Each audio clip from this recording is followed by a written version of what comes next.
This is Lewis Hart for Boxing Social in association with Empire Fight Store, Forged Irish Stout, freebets.com. Delighted today to be joined with Dave Coldwell. It's a nice Wednesday afternoon. I suppose it's just off the back of a massive, massive fight we've just had. But other than that, you was in Saudi. But how are things, mate? How are we doing? Good, thanks, mate. Good. Got back on Sunday afternoon. Back in the gym Monday. Back at football training Monday night, Tuesday night. So it's back to normal. So yeah. So I'm just here in the car park now. He's about to start training in about 15 minutes. So yeah, get this done. Yeah, I appreciate your time, mate. Appreciate your time. Well, I suppose firstly we'll touch on yourself being in Saudi. Um, you were in there for a massive fight week, a massive fight card. How did you enjoy your experience overall? Would you say? Great experience. I loved it. I fortunate enough to have worked for Sky Sports on the press conference, the show that they did for that. Did some stuff for Sky Sports News on the weigh-in, and then obviously commentated on a lot of the fights on Saturday night. Really enjoyed it. Really enjoyed it. The whole big fight week. It was weird because obviously you're in a foreign country, but the production and the effort they put into it was fantastic. Really was. Do you know what? And all the teams working, all the different promoters, promotional teams, TV networks that were there working together, it all worked really, really well. Absolutely. And I suppose we'll just touch you now on the AJ KO. But for however long it lasted, it was builders knockout chaos, and it certainly didn't disappoint. Yeah. The dust has settled now, and when you look back on the KO and everything now, away sort of emotions away from it. What are your thoughts on it now, and thoughts on that performance from Anthony Joshua? Uh, the thing is, where I see it is, you can't, because Ngannou performed so well against Fury, albeit a Fury that it took him lightly. I said going into it, doesn't matter what Fury said, he definitely took him lightly. Mhm. But once he's in the fight, it was a tough fight, and Ngannou proved that he had tools in there to cause AJ problems in a fight with AJ. But Anthony Joshua didn't allow him to cause him any problems. He went out there and really imposed himself right from the off. And yeah, it was a really good, a really good right hand. Yeah, yeah, um, it was really good performance. I thought initially Ngannou come out and he shaped up really well again, and I thought yeah. it was sharp. And he seemed like he was a little bit quicker, a little bit more confident. This time round, being experienced a fight already now, a boxing match already. I thought he did seem a lot more confident, come out a little bit sharper, seemed to press the action, caught Joshua with a couple of clipping shots. I thought this is going to Yeah. be, it's going to be interesting, a good little fight. And then he switched southpaw, and then Brendan used to say to us, there's such thing as being, there's too smart, and there's being three smart, I was and it's thinking, yeah, almost like Ngannou was a little bit too smart there, and yeah, switched to southpaw after he looked comfortable orthodox in the opening seconds, switched southpaw, and as soon as he switched southpaw, I thought he's gonna get nailed with hmm right hand, and AJ yeah, didn't hesitate, just looked at it, hmm went okay, saw his opportunity, took it, and what a right hand that was! yeah. Fantastic, really was. It's funny you mentioned that there because my next question was going to be when you look at it from an Ngannou point of view, do you think overconfidence could have almost played a factor? As crazy as it sounds, with him only having one professional fight, he may have took maybe too much from that Fury fight. Do you Yeah, feel like overconfidence could have been a factor for Francis? yeah. No, I said in an interview beforehand that the fact that he's he believes he can walk through fighters he's got. Sometimes when a fighter thinks that the chin is that good, it feels though it gives them a bit of a free pass to maybe make mistakes that normal fighters, fighters maybe that are a little bit more susceptible wouldn't make, and not take the other man's power genuinely. You got to remember Fury's a different style of boxer to what AJ is. He's not a big banger. He's not in the sense of what Anthony Joshua is. And taking a flush right hand off a Fury is a little bit different to taking a flush right hand off Anthony Joshua, and the delivering the technique that he threw the first one, and Michael, then obviously is I thought he was all right after the first knockdown, but then after the second knockdown, that was heavier, much heavier. And then obviously the third one was a free shot, and he went straight through him. I like, you know, I like the ruthlessness. I like, you know, sometimes back in the day, fighters, champions had been made to fight somebody that's not on their level, and they just go out there and demolish him as if to say, "You put him in with me." You know, what are you doing that for? You know, when they've had soft mandatories and they just go out there and get rid of them straight away, it's almost like they're a bit arsey about it, insulted by this guy's, you know, in the ring with me. And I think that's what you've got to do when a fight comes along that where the opponent shouldn't be on your level. You should go out and let them know that they're not on your level straight away. And I think that's what he did. You know, it's like, let's say if he landed those right hands flush and there was no impact, then he'd probably settle down and get back to his boxing. There'd be, you know, there'd be the game plan in there of what to do. But let's go and test him first. Let's go and see. Tommy Hearns used to do it. He'd go out in first round, let you feel that right hand straight away. And then if you showed that you can take a shot, it'd be okay. Let's be you know, let's get back behind those boxing.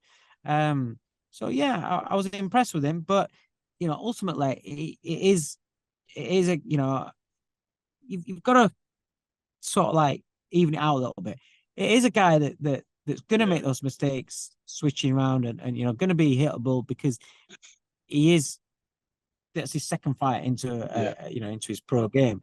But at the same time is you can't take it away from AJ because he had attributes that could have caused him problems in the fight, but it's just that he didn't allow him to, and that's, you know, that's down to a fast start and a good performance for however long it lasted from Anthony Joshua.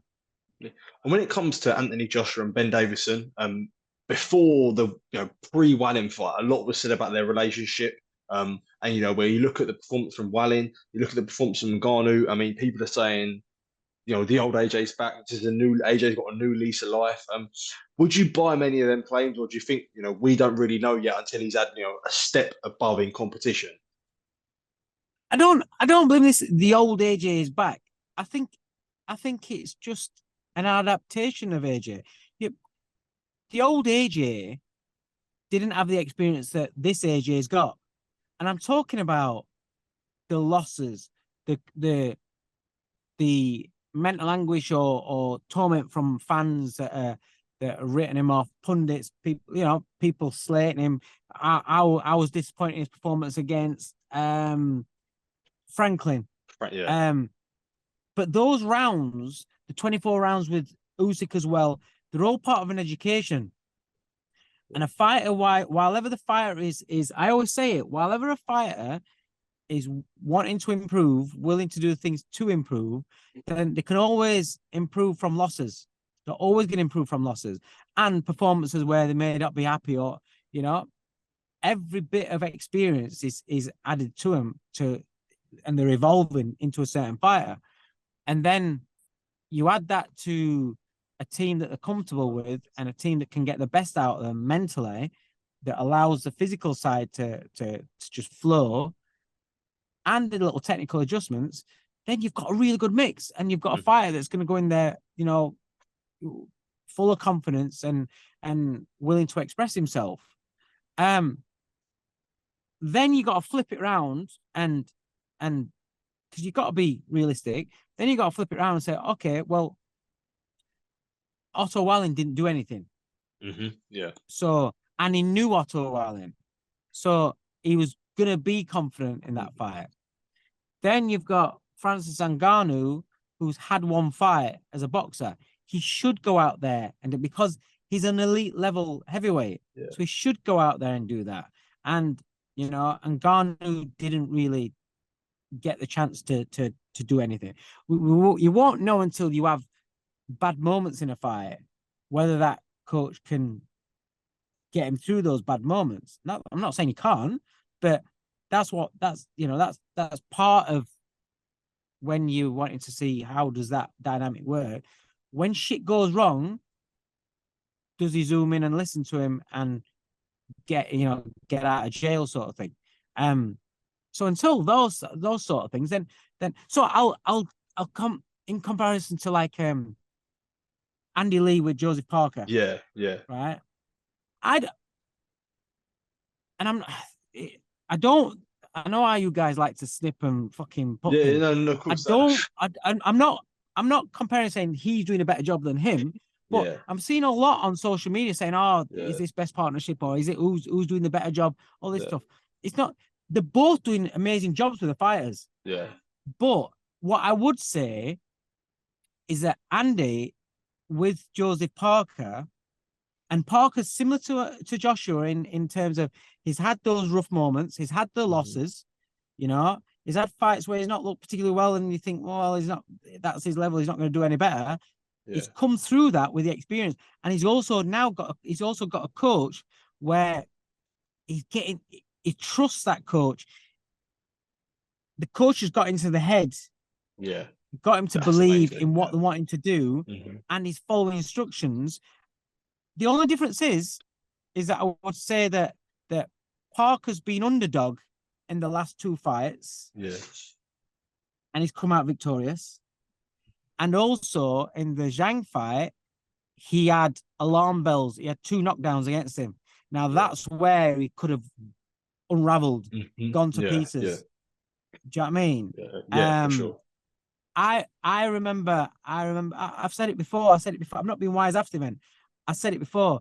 When Chisora fought Parker, there were moments in that fight, even though Parker won the fight and won it well, there were moments we always had a feeling that Derek could turn it around, because Parker always gave off an aura of vulnerability, as though it could fall apart. Yeah. And that's what kept us in it. But I always said he'd go back to the corner, and he'd come back. Andy had been in his ear, and he trusted Andy 100%, and Andy knew what to say to him. He knows his fighter inside out, so he'd come back out and he'd hold it together.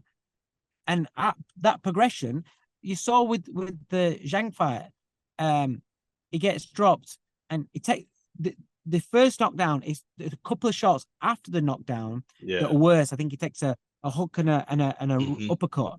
They're worse than the knockdown. He could have unraveled there. He's gone back, had a chat, come back out, focus, gets dropped later on again, and he still sticks to the plan. He doesn't come away from it, and he gets through it. Yeah. So for me, you've got to also give respect you don't have to say, he's done a better job. I just think both of them, with both fighters, have done fantastic. Have just gelled really, really well. And both coaches are getting the best out of both fighters. But both fighters have also gone through the shit and come out the other side. And both fighters have been active. So if you put all that mix in, you've got 2 fighters that are looking really, really much improved. And you've got 2 fighters there that you look at them and you say, they're in, the form of their life sort of thing. Do you know what I mean? Exactly. Yeah, and it's funny you mentioned that about Joseph Parker there, because obviously he easily could have fallen apart after the Joe Joyce fight, and he could have easily fallen apart after that. But almost the level is sort of Joyce. Parker's almost overlapped Joyce in since their fight, so it shows the praise of the resilience that Parker shows. So respect to him with that as well. Yeah, 100%, 100%. But that's like old school fighters mentality. Sometimes they'd win, sometimes they'd lose. They'd learn, they come back, and that's how people are too quick. Fighters as well are too quick to believe the doom and gloom when they get beat. They think that's it. Yeah, do you know what I mean? And it affects the confidence, and everybody thinks that they should be unbeaten. This is professional boxing. You're gonna get beat in fights. More often than not in careers, you're gonna suffer a defeat. You're getting punched in the head, punched in the body. More often than not, you in your career, you're gonna get dropped at some point. Yeah. But rather it being where it shatters the confidence and everything. I think fighters should be a little bit more open without not believing yourself. Be a little bit more open to the fact that this may happen, but it's about how I react to it. I was going to say, like, do you feel like from fighters that there needs to be almost more open-mindedness to understand that there's a lot of fighters may just think the win is the only option, but it's important to recognize that it may not always go their way. It might not always go your way. Yeah, but with that comes the pressure on the fighters, because a fighter loses and the promoter 9 times out of 10 fucks them off and goes on to the next one, and all of a sudden they're the star. Or if they're a prospect trying to get through, then they're back on the bottom of the pile, or they're just not cared about. They're not, there's that's the pressure that the fighter's under. Make no mistake, a professional boxer is under immense pressure, because while you're winning, and this isn't like, because at the end of the day, a promoter's job is business. It is business, because they have to balance the books, because they can't keep affording to lose money on shows, otherwise they go out of business. So I understand it. You have to see it from all points, and it's not digging out promoters, or it's not digging out fighters for this, or it's just how it is. It's just how the business is, and they have to look for the next one that they think is going to be a star. If you get beat, think, oh well, you're not going to be a star. They need to look for somebody else. I get that, but I also think that they've got to see the long game and see that fighters can improve from that and bring them back. But it helps if you're a name, if you sell a lot of tickets, then you've got more chance of being brought back than if you're not. Absolutely. Just lastly, did want to quickly touch on Nick Ball versus Ray Vargas. I did see you put a little tweet about and said, did I watch something different to everybody else? I think I did agree with you. So what was your sort of thoughts on the fight and the scoring of the fight? I just thought that the first half of the fight, he did a lot of chasing, a lot of pressing, but I thought it was same all the time. And he was just headhunting loads. I think if they fought again, he'll learn from that, and he'll understand to lower his sights a little bit. And I think it'd get to him a lot earlier. But then the second half of the fight, I think completely dominated, and he had 2 knockdowns. So I thought he won the fight. I didn't have it as like wide, because it was a tale of 2 hours for me, plus the knockdowns. So I do think he won the fight without a shadow of doubt. I thought it was pretty straightforward, really. And I couldn't believe when he didn't get it. I just thought, wow, it's hard. You feel sorry for these kids, because whether he's rough, he's a bully, and I don't mean that in a bad way. I mean physically in that ring, he's a bully. You need to be. He's a bully in that ring. He's rough. He's sometimes he's dirty, but if he's getting away with it and he uses it to his advantage, he's getting away with it. I didn't think the first knockdown should have been a knockdown myself. I threw him and threw straight off. If you get away with it, great, and he got away with it. But it was a knockdown. It was scored knockdown, so it should have been scored. Sorry, just to interrupt there. Sorry, I didn't mean to, but I saw, I know it doesn't work this way, but someone was saying, especially in that round where Ray Vargas had the first knockdown, he was falling over a lot. There was a lot of time where he falled over, where the easily ref could have given a knockdown, but they were sort of a touch in between. So do you think sort of when you balance out in that fair that it was fair that they gave it because he was showing himself about quite a lot? But I thought a lot of times he went down. I mean, it's hard to remember. It was a rough fight. A lot of times what I noticed was when Nick would pull him down and he'd go down, rather than trying to push against a strong kid like that. He just allowed himself to go down. That's not a knockdown. That's not a punch that's causing it to go down. I think you should only be counted as a knockdown if a punch puts you over. But regardless of that, I think he won the fight, because I think he definitely won the last half of the fight, and he had 2 knockdowns. So he won the fight. And for him to give it